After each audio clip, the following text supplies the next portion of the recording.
Hello, നമസ്കാരം. Horizon, an American saga, ഒരു American കഥ, വീരകഥ എന്നൊക്കെ പറയാം. ഹൊറൈസൺ എന്നാണ് ആ സിനിമ. കെവിൻ കോസ്റ്റ്നർ അഭിനയിക്കുകയും ഡയറക്റ്റും ചെയ്യുന്ന സിനിമയാണ്. നിങ്ങൾ കെവിൻ കോസ്റ്റ്നറുടെ യെല്ലോ സ്റ്റോൺ എന്ന് പറഞ്ഞ വളരെ പോപ്പുലറായിട്ടുള്ളൊരു ടി വി ഷോ ഉണ്ട്. എനിക്ക് കാണാൻ പറ്റിയിട്ടില്ല, കാരണം ടി വിയിൽ സിനിമയും സീരീസും കാണുക എന്ന് പറഞ്ഞു കഴിഞ്ഞിട്ടുണ്ടെങ്കിൽ കുറേ സമയം എടുത്തിട്ടുള്ള പരിപാടി ആയതുകൊണ്ട് ഇല്ല.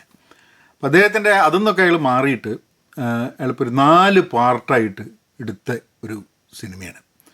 അപ്പോൾ ചാപ്റ്റർ 1 ഈ ആഴ്ച ഇറങ്ങി. അത് 3 മണിക്കൂറൊക്കെയുണ്ട്. തിയേറ്ററിൽ പോയി കണ്ടു. ചാപ്റ്റർ 2 ഓഗസ്റ്റിൽ ഇറങ്ങും. ചാപ്റ്റർ 3, ചാപ്റ്റർ 4, അങ്ങനെ 4, എനിക്ക് തോന്നുന്നു 3 മണിക്കൂറാണെന്നുണ്ടെങ്കിൽ ഏതാണ്ട് 12 മണിക്കൂറിൻ്റെ ഒക്കെ ഉണ്ടാവും. അപ്പോൾ ഈ സിനിമ കാണണോ കാണണ്ടേ എന്നുള്ള സംശയത്തിലാണ് ഇരുന്നിരുന്നത്. കാരണം അധികം സിനിമ കാണുന്ന സമയത്തൊന്ന് റോട്ടൻ ടൊമാറ്റോസിൽ നിന്ന് പോയിട്ട് അവിടെ നോക്കും എങ്ങനെയാണ് അതിൻ്റെ ഒരു റിവ്യൂ എന്നൊക്കെ. അപ്പോൾ ക്രിട്ടിക്സിൻ്റെ റിവ്യൂ അധികമൊന്നുമില്ല, ഒരു 40% അങ്ങനെ എന്നൊക്കെ പറഞ്ഞിട്ട് നടക്കുന്നുണ്ട്. ഓഡിയൻസിൻ്റെ റിവ്യൂ വളരെ നല്ലതുമാണ്. അപ്പോൾ ഈ അല്ലെങ്കിലും ക്രിട്ടിക്സിൻ്റെ റിവ്യൂ ഞാനങ്ങനെ നോക്കാറില്ല. കാരണം ക്രിട്ടിക്സ് എന്നൊക്കെ പറഞ്ഞാൽ അവർ സിനിമയിൽ കാണുന്ന സംഭവമായിരിക്കില്ല ഒരു പ്രേക്ഷകൻ എന്നുള്ളതായിരിക്കും ഞാൻ പോയിട്ട് സിനിമയിൽ കാണാൻ ഉദ്ദേശിക്കുന്നത്. അപ്പം മറ്റ് പ്രേക്ഷകർക്ക് സിനിമ ഇഷ്ടപ്പെട്ട് കഴിഞ്ഞിട്ടുണ്ടെങ്കിൽ നമുക്ക് ഇഷ്ടപ്പെടാനുള്ള സാധ്യതകളുണ്ട് എന്നുള്ളതാണ്. പ്രത്യേകിച്ച് നമുക്ക് ഇഷ്ടപ്പെടാനുള്ള കുറച്ച് ഫാക്ടേഴ്സ് ഉണ്ട്. അതിൽ അഭിനയിക്കുന്ന ആൾക്കാർ, അത് കഥയുടെ പ്ലോട്ട്, ആ സിനിമ എന്തിനെക്കുറിച്ചാണ്, അങ്ങനെ കുറേ സംഭവങ്ങൾ അതുമായിട്ട് ബന്ധപ്പെട്ടിട്ടുണ്ട്. അപ്പോൾ ഞാൻ വിചാരിച്ചു 3 മണിക്കൂർ എന്നൊക്കെ കാണുമ്പം ശരിക്കൊരു ഒരു ലേശം ബേജാറുണ്ട്. കാരണം ഈ 3 മണിക്കൂർ ഇരുന്ന് സിനിമ കാണുക എന്ന് പറഞ്ഞു കഴിഞ്ഞിട്ടുണ്ടെങ്കിൽ ചിലപ്പോൾ അതിനുള്ള പേഷ്യൻസ് നമുക്ക് ഉണ്ടാവില്ല. പക്ഷെ എന്നാലും വിചാരിച്ചു ഓക്കെ, പോയി നോക്കാമെന്നുള്ളത്. എനിക്ക് സിനിമ ഇഷ്ടപ്പെട്ടു. ഈ ക്രിട്ടിക്സിൻ്റെ ഭാഗത്തുനിന്ന് പറഞ്ഞ ഇതിനോട് എതിർപ്പ് പറഞ്ഞ എന്താണെന്ന് പറഞ്ഞു കഴിഞ്ഞാൽ കുറേ ക്യാരക്ടേഴ്സ് ഉണ്ട്, കുറേ പ്ലോട്ടുകൾ ഉണ്ട്. 3 മണിക്കൂറിൽ പല പല കഥകൾ പല പല സ്ഥലത്തായിട്ട് പറയുന്നുണ്ട്. അത് തമ്മിലുള്ള ലിങ്ക് എന്താ ഏതാണെന്ന് മനസ്സിലാവുന്നില്ല. അങ്ങനെ ചാപ്റ്റർ 1 നിർത്തുന്ന സമയത്ത് എവിടെയും തൊടാതെ സംഭവം നിൽക്കുന്നു എന്നുള്ളതാണ് ക്രിട്ടിക്സിൻ്റെ ഒക്കെ ഒരു പ്രശ്നം ഉണ്ടായിരുന്നത്. എനിക്ക് സത്യം പറഞ്ഞാൽ അങ്ങനെയും തോന്നിയില്ല. എനിക്ക് വളരെ എൻഗേജിങ് ആയിട്ട്, ഇൻട്രസ്റ്റിംഗ് ആയിട്ട്, പ്രത്യേകിച്ച് അതിൻ്റെ ഒരു പിക്ചറൈസേഷനും ഒരു കാലത്തെ അമേരിക്കയെക്കുറിച്ചും ഒക്കെ എനിക്ക് ഭയങ്കര ഇഷ്ടപ്പെട്ടു അതിൻ്റെ ആ സിനിമ ഉണ്ടാക്കിയത്. ശരിയാണ്, കുറച്ചൊരു ലേശം സ്ലോ ആണോ എന്നുള്ളത് തോന്നാനുള്ള ചില സമയങ്ങളുണ്ട്. അതിപ്പം killers of A flower moon നിങ്ങൾ കണ്ടിട്ടുണ്ടെങ്കിൽ ആ സിനിമയിലും വലിയ ഇറ്റ്സ് എ ലോങ് മൂവി. പക്ഷേ അത് ഇൻട്രസ്റ്റിംഗ് മൂവി ആയിരുന്നു നിങ്ങൾ കണ്ടിട്ട് ഇഷ്ടപ്പെട്ടിട്ടുണ്ടെങ്കിൽ.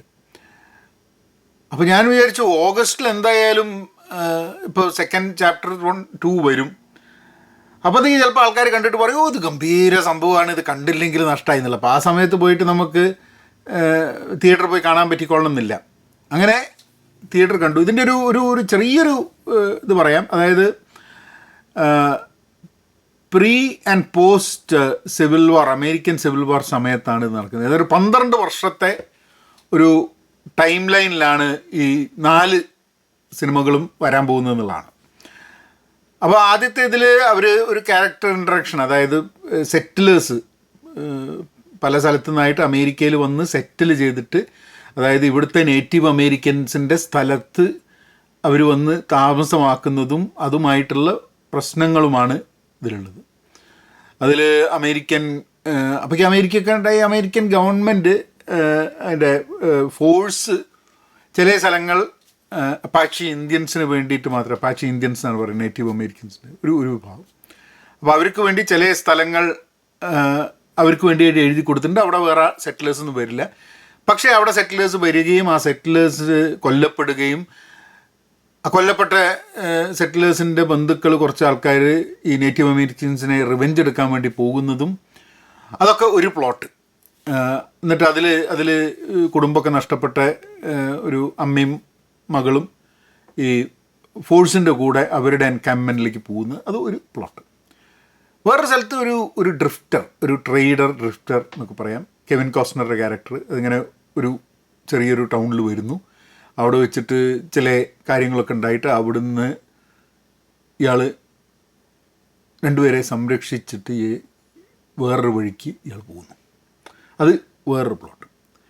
പിന്നൊരു പ്ലോട്ട് ഉള്ളത് കുറേ ആൾക്കാർ ഒരു സ്ഥലത്ത് നിന്ന് വേറൊരു സ്ഥലത്തേക്ക് കുതിരവണ്ടിയിൽ യാത്ര ചെയ്തുകൊണ്ടിരിക്കുക, വലിയൊരു ഗ്രൂപ്പ്.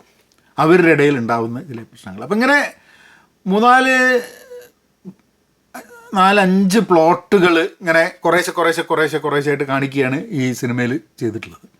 അതുകൊണ്ട് ശരിയാണ്, ഇതൊക്കെ തമ്മിൽ എങ്ങനെയാണ് ഇൻ്റർ കണക്ഷൻ ഉണ്ടോ ഏതാ എന്നുള്ള സംഭവങ്ങൾക്കൊക്കെ ഒരു കൺഫ്യൂഷൻ ഉണ്ടായിരിക്കും. കാരണം ചിലപ്പം ഒരു വെബ് സീരീസ് പോലെ ചെയ്യാൻ പറ്റുന്നൊരു സംഭവമായിരിക്കാൻ മതി.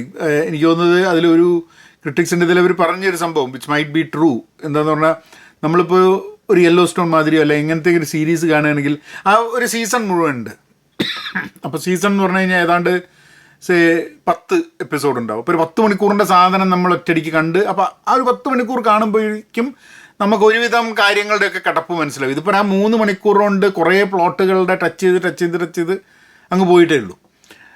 പക്ഷെ എന്നാലും ഓഗസ്റ്റ് തന്നെ സെക്കൻഡ് ചാപ്റ്റർ 2 വരുന്നുണ്ട്. അപ്പോൾ ഈ ചാപ്റ്റർ 1 കഴിയുന്ന സമയത്ത് ആ ചാപ്റ്റർ 2 എന്ത് കാണാൻ പറ്റും എന്നുള്ളതിനെക്കുറിച്ചും കൂടെ നമുക്ക് കാണാൻ പറ്റുന്നുണ്ട്. So we are kind of able to connect.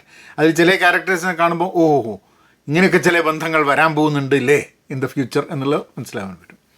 എനിക്ക് I think I enjoyed the movie. നിങ്ങൾ ഐ തിങ്ക് ആ ലാർജ് സ്കെയിലിൽ കാണേണ്ടൊരു സിനിമയാണിതെന്നാണ് എനിക്ക് തോന്നുന്നത്. നിങ്ങൾ ചാനൽ സബ്സ്ക്രൈബ് ചെയ്തിട്ടില്ലെങ്കിൽ സബ്സ്ക്രൈബ് ചെയ്യുക. ഞാൻ കാണുന്ന സിനിമകളൊക്കെ ഇങ്ങനെ ഓരോന്നോരോന്നായിട്ട് വളരെ ക്വിക്കായിട്ടുള്ളൊരു ചെറിയ ഇൻട്രൊഡക്ഷനോടുകൂടെ നിങ്ങളുടെ അടുത്ത് അവതരിപ്പിക്കുക എന്നുള്ളതാണ്. നിങ്ങൾ വിചാരിക്കുന്നുണ്ടോ പിന്നെ വേറെ ഒരു പണിയില്ലേ സിനിമകളിൽ തന്നെയാണെന്നുണ്ട്. അതല്ല, ഞാനിപ്പോൾ എൻ്റെ ഫോണിൽ നിന്ന് ഫേസ്ബുക്ക്, ഇൻസ്റ്റാഗ്രാം, സോഷ്യൽ മീഡിയ എല്ലാ ആപ്പുകളും ഒഴിവാക്കി. അപ്പോൾ അതിലൊന്നും കയറാത്തത് കൊണ്ട് ശരിക്കും പറഞ്ഞു കഴിഞ്ഞാൽ സമയമുണ്ട്. അപ്പോൾ സിനിമ കാണാനും പുസ്തകം വായിക്കാനും ഇങ്ങനെ വീഡിയോ ഉണ്ടാക്കാനും ഒക്കെ കുറച്ച് എക്സ്ട്രാ സമയം കിട്ടുന്നുണ്ട് എന്നുള്ളതാണ്. അപ്പോൾ അടുത്ത സിനിമ കാണുമ്പോൾ അല്ലെങ്കിൽ വേറൊരു സിനിമേൻ്റെ കാര്യങ്ങളായിട്ട് വരാം. അങ്ങനെ പ്രത്യേകിച്ച് ഇടയ്ക്കിടയ്ക്ക് വന്നുകൊണ്ടിരിക്കും ചിലപ്പം. കാരണം 2-3 സിനിമ, ഇപ്പോൾ ഞാൻ ഡാഡിയോ എന്ന് പറഞ്ഞിട്ടുള്ളൊരു സിനിമ, നമ്മുടെ ഷോൺ പെന്നിൻ്റെ അഭിനയിക്കുന്ന ഡാഡിയോ എന്ന് പറഞ്ഞിട്ടുള്ളൊരു സിനിമ ഇറങ്ങിയിട്ടുണ്ട്. അതും കൂടെ, കാരണം ഈ ആഴ്ചത്തെ 2 സിനിമ കണ്ടു. ഒന്ന് നമ്മളെ കൈൻഡ്സ് ഓഫ് കൈൻഡ്നെസ്സും ഹൊറൈസണും കണ്ടു. ഇനി ഡാഡിയും കൂടെ കണ്ടു കഴിഞ്ഞാൽ ഈ ആഴ്ചത്തെ 3 സിനിമയായി. 3 സിനിമയാണ് തിയേറ്ററിൽ പോയിട്ട് ആഴ്ചയിൽ കാണാം. മാക്സിമം 3 സിനിമ വരെ കാണാം എൻ്റെ മെമ്പർഷിപ്പിൽ. അപ്പോൾ അതാണ് ഉദ്ദേശം. അതിൻ്റെ ഇടയ്ക്ക് ഞാനൊരു സീരീസ് കണ്ടു കേട്ടോ, അവിടെ ഇവിടെയൊക്കെ ആയിട്ട് തൊട്ട് എറിക് എന്ന് പറഞ്ഞിട്ടുള്ളൊരു സീരീസ് ഞാൻ നെറ്റ്ഫ്ലിക്സ് കണ്ടു. അതിനെപ്പറ്റി പറയാം ഒരു ദിവസം. അപ്പം യു ഓൾ ടേക്ക് കെയർ. അടുത്ത വീഡിയോയിൽ ഇനിയും കാണാം. നവനെങ്ങനെയാക്കാം.